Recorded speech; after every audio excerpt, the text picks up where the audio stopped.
All right. Thank you, everyone, for joining us. My name is Devin Hayes, and I'm the program manager here at Hewlett-Packard Enterprise in Alpharetta. And I'm excited to introduce to you our presentation today from Telespine on sleep tips for better back health. Before I introduce our presenters today, I'm just going to copy and paste the link for the survey, our feedback survey. So please don't forget to fill that out after the presentation. So without further ado, I want to introduce you to our presenters. We have Marin Rice, we have Davlin Woodruff, and we have Dr. Mark Aloha. Go ahead, Marin. Okay. Thanks, Devin. Can you hear us okay? I can hear you great. Okay, perfect. Well, thank you guys for joining us today to talk about low back pain and sleep and the link between the two of those. So as we're getting started, take a second to think about your own experiences. Do you have low back pain? Or have you ever had low back pain? Or maybe you know someone that does? And have you ever found that you have a hard time falling asleep or staying asleep? And do you ever notice a correlation between those two things? So what we see is it's not uncommon for those two things to happen together. Studies show that about 50% of people who suffer from low back pain also suffer from some degree of insomnia. And this relationship is often very two-way. Low back pain can lead to poor sleep can lead to low back pain. So today we want to talk about how to break that cycle.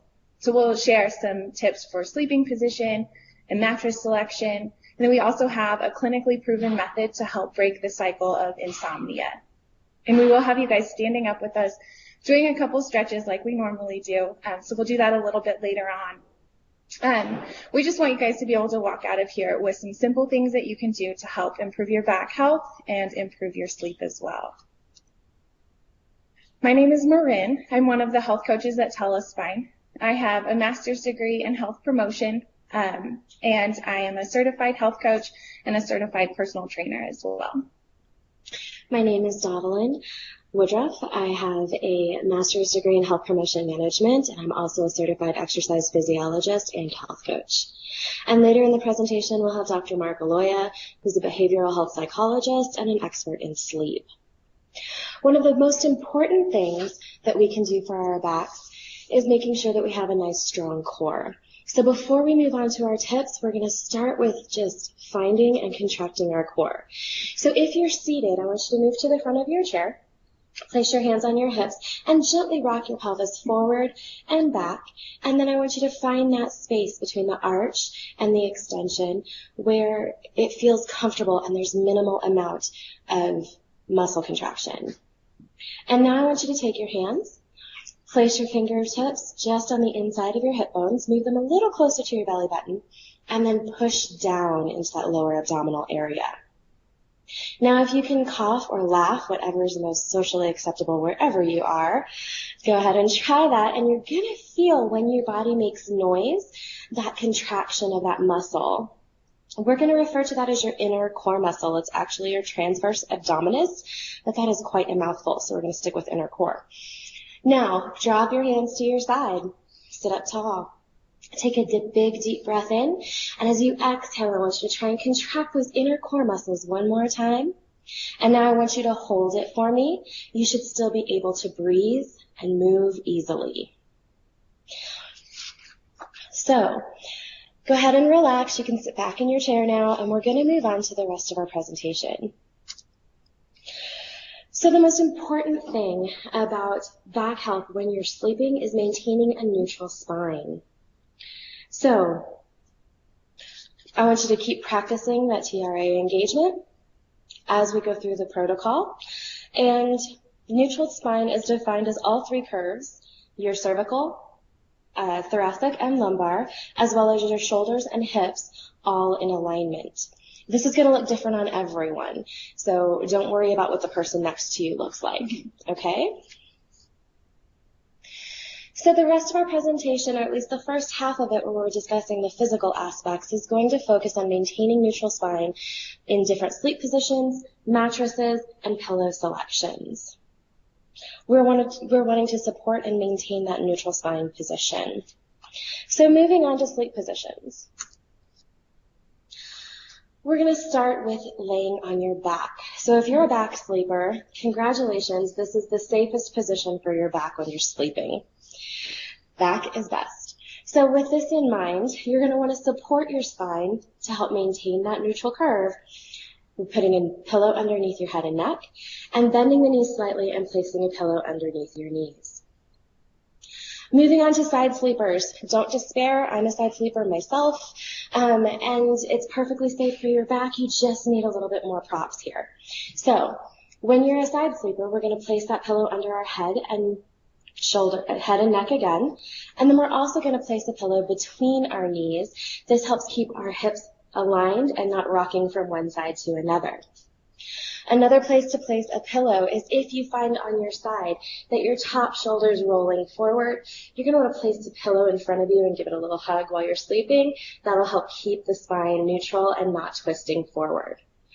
If you happen to be sleeping on your spine and your hips are wider than your waist, you might want to roll up a small towel and place it in that space just above your hip bone in that little curve that indents in at the waist. That'll help support the spine and keep it more aligned while you're laying on your side. Stomach sleepers. This one is not recommended for spine health for the most part because when you're sleeping on your stomach, you have to turn your head to the side and it puts extra pressure and stress on your neck. So what we recommend is if you absolutely can't fall asleep on your side or your back and you just need to go to bed, go ahead and lay on your stomach, but place that pillow underneath your hips. That'll help keep your lower back decompressed. And make sure when you're switching positions at night that you roll as one unit, meaning that you keep your hips and shoulders aligned, contract that core that we found earlier, and then roll over. This is, of course, while you're actually still awake and trying to find that comfortable position to fall asleep in. I don't expect you to wake up in the middle of the night to roll yourself over. And now we're going to move on. Marin's going to talk about mattresses and pillows. Okay, great. So besides sleeping position, mattress selection is really important to make sure that you are maintaining good alignment in that neutral spine while you are sleeping. So in general, with a mattress, you're looking for something that's medium firm. If you have a soft mattress, it allows you to sink into it a little bit more, and that can take you out of good alignment and kind of close and decompress the joints in the spine. And then if you have a firm mattress, it provides good support, but puts a lot of stress on pressure points in the body and can cause pain. So again, medium firm mattress is typically the best choice because it gives you good support and doesn't put stress on those pressure points. So if you do have back pain, medium firm mattress is generally what's recommended. But of course there are exceptions to that rule, and one of those would be if you are a side sleeper and have hips that are wider than your waist, you may want something that's a little bit softer because it will allow your hips to sink into it and keep your spine in proper alignment. So besides making sure that you pick a right mattress, you want to make sure that you take care of your mattress as well. So that means that you're flipping and rotating your mattress often. Typically the recommendations are for a new mattress that you're rotating it every 2 weeks for the first 4 months, and then every 3 months after that. And that'll help just prevent the lumps and bumps in it and make sure that you are getting adequate support while you're sleeping. And then also making sure that you're replacing your mattress. Every 8 to 10 years is generally what's recommended, but there are some differences in mattresses. If you have an adjustable bed, like a Sleep Number, sometimes you can just buy replacement parts rather than a whole brand new mattress. Okay, and then onto pillow selection. This is also really important to help you maintain neutral spine, but specifically at your neck. So you'll want a pillow placed under your head and neck and not under your shoulders, but you want to make sure that the pillow helps you maintain those natural curves in your neck. So it should fill the space between your neck and the mattress. So for back sleepers, that typically means that you want something a little bit flatter so that your head isn't flexed forward while you're sleeping. But you also want it to fill that space between your neck and the mattress. So if your pillow doesn't do that, you can try rolling a towel and tucking it into your pillowcase to help maintain that natural curve in your neck while you're sleeping. And if you are a side sleeper, you'll typically want something a little bit thicker and place that under your ear. You don't want it too high or too low so that your neck is cricked one way or another. And that'll help keep your spine in proper alignment. And typically a down or memory foam mattress is a good choice because those conform to your neck, to those natural curves in your neck, and offer good support. But they also have those special neck pillows that are a little bit firmer on the outside and softer in the middle, and those can be good options as well. And these are just a couple simple tips of things that you can do while you're sleeping to help maintain neutral spine, good body positioning, and that can help to reduce pain. But one of the most important things to do is to make sure that you have a strong, healthy back. And that means a routine of stretches and exercises to help you maintain good back health. So Davalin will walk us through a couple stretches to help with that. So in order to stay pain-free day and night while we're sleeping, we want to make sure that we stretch and move throughout the day. We're going to go through a couple stretches that you can practice throughout your day and see if it helps with your spine health. We're also going to want you to practice that inner core contraction that we went over earlier. So I told you we were going to come back to it, and here we are. Let's go ahead and stand up for me, and you're going to walk to the back of your chair. We're going to start with a hamstring stretch.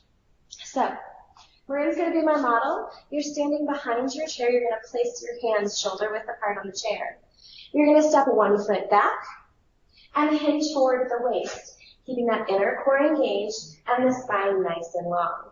She's going to keep her shoulders away from her ears, and she should feel this stretch on the back of whatever leg is in the front. Okay?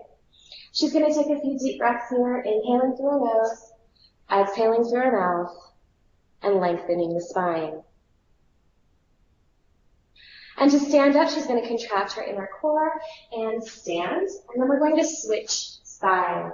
So again, engage that inner core, step back, lengthen the spine, and relax the shoulders. Keep in mind that if you're doing this stretch in real life, you're going to want to hold it for a whole minute. But in the sake of time right now with our presentation, we're just demoing and we're just holding it for about 20 seconds. So think about breathing slow and steady. And on her next inhale, she's going to stand up. And now we're going to she's going to turn to the front so you can see her. You guys don't have to. And we're going to move on to half moon with rotation. This pose is adopted from yoga. So she's going to lift both hands above her head, engage that inner core area that we talked about earlier, and make sure your shoulders are away from the ears. On her next inhale, she's going to think about growing taller, and as she exhales, she's going to twist to one side. Notice she's staying long through her torso and lengthening her arms, shoulders staying away from the ears. And on her next inhale, she's going to twist forward, grow taller, exhale, twist to the other side, and we're going to hold it here for a full breath. Inhaling and exhaling. And inhale, center, exhale, twist. Shoulders away from the ears, we're thinking about lengthening through the torso. Inhale, center, exhale, twist.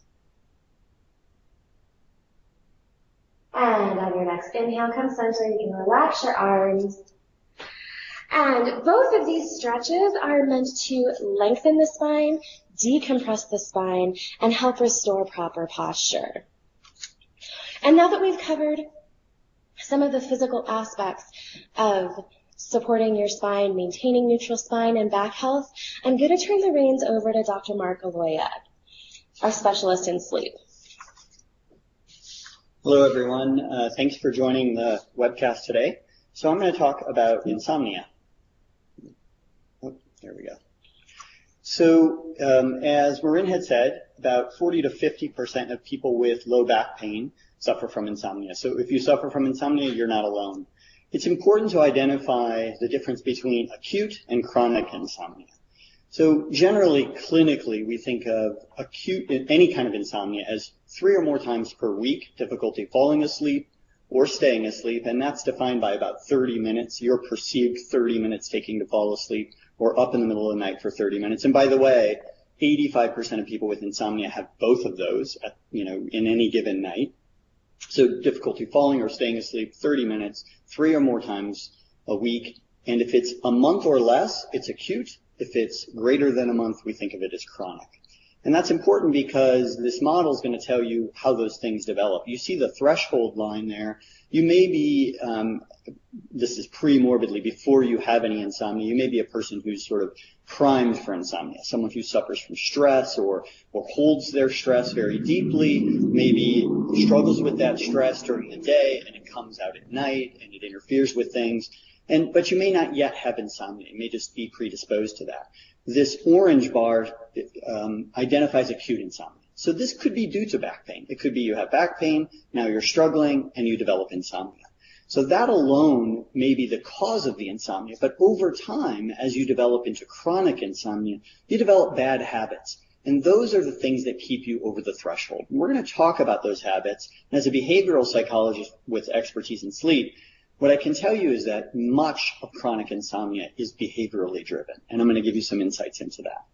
So the treatment for chronic insomnia, this is the treatment of choice by the American College of Physicians and their European counterparts, is cognitive behavioral therapy for insomnia. So I'm not going to show you the model just yet because I want you to write that down. If you have chronic insomnia, you need to look for someone who's a cognitive behavioral therapist who works with insomnia.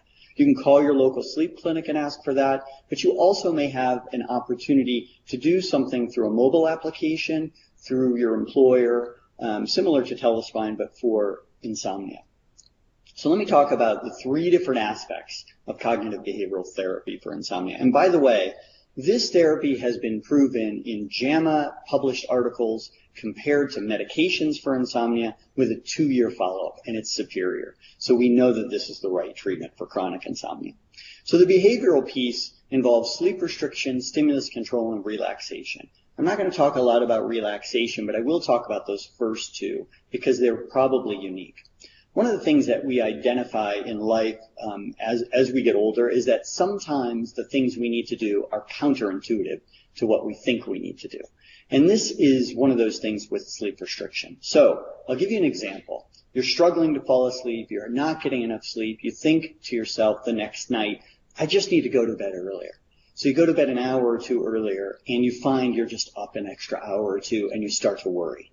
So what sleep restriction does is it identifies your average amount of sleep. Say that's 6 hours. And it limits you to that amount of time in bed. So if your average amount of sleep is 6 hours, you need to get up at 6 a.m. We keep you at 6 a.m. and we say don't go to bed till midnight. Now that often raises anxiety in people because they're worried they're not going to get enough sleep. And what happens is your anxiety level may be here, but your sleep pressure is here. Over time, by restricting your amount of bed opportunity, your sleep pressure overcomes your anxiety level, and you fall asleep naturally. And you start to sleep through that window of 12 to 6. The value in that is you're teaching your body you can sleep solidly through that window. And I've treated many, many people with chronic insomnia with this treatment.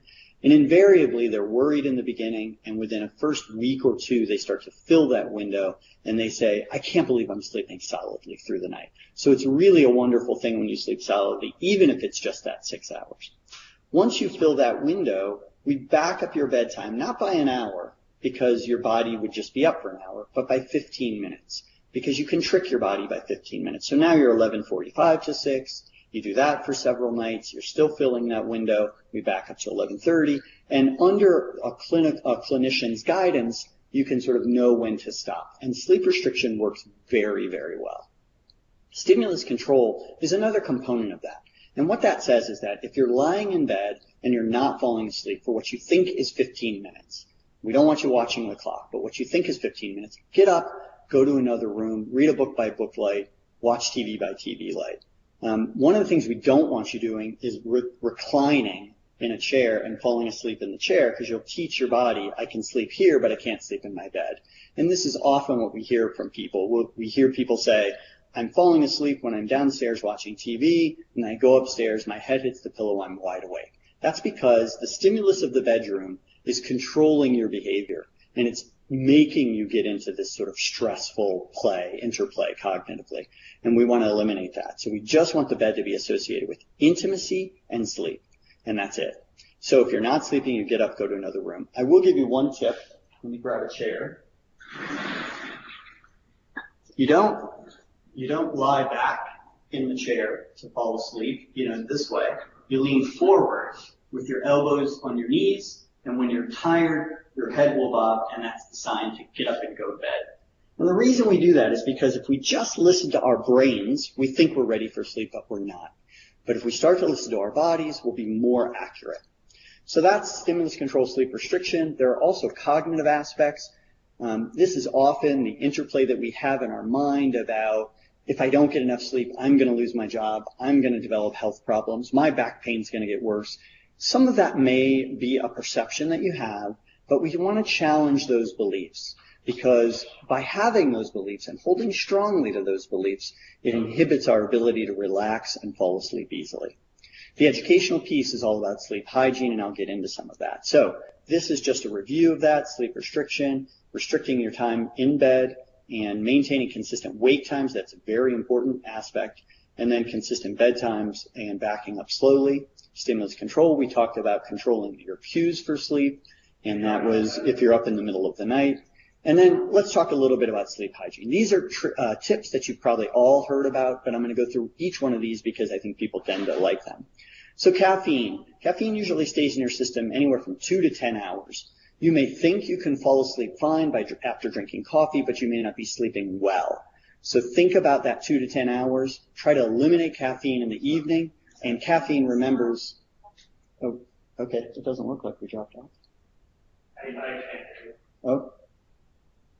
Maybe we can get some, it's sounding like we might not be able to be heard. I can hear you. We can hear you fine. Okay. Yes. Good. All right. So I'll go back to caffeine. Sorry about that interruption. So you want to kind of eliminate that close to bedtime. I personally am a 10-hour person. I pay very close attention to this, and I eliminate caffeine at about noon or 1. So just think about that. And caffeine's in chocolate as well. It's in many, many things. So think about that. Exercise. We think the best time to exercise to promote sleep is about 4 to 6 hours before you go to bed. The idea is that exercise raises your body temperature. Your body temperature wants to be low when you're sleeping. And so it takes about 4 to 6 hours to go from high to low. So exercise about 4 to 6 hours. You might find if you exercise in the morning, you're a little sleepy in the middle of the day. Meals, you don't want to eat anything heavy or spicy right before bed. We say a light carbohydrate or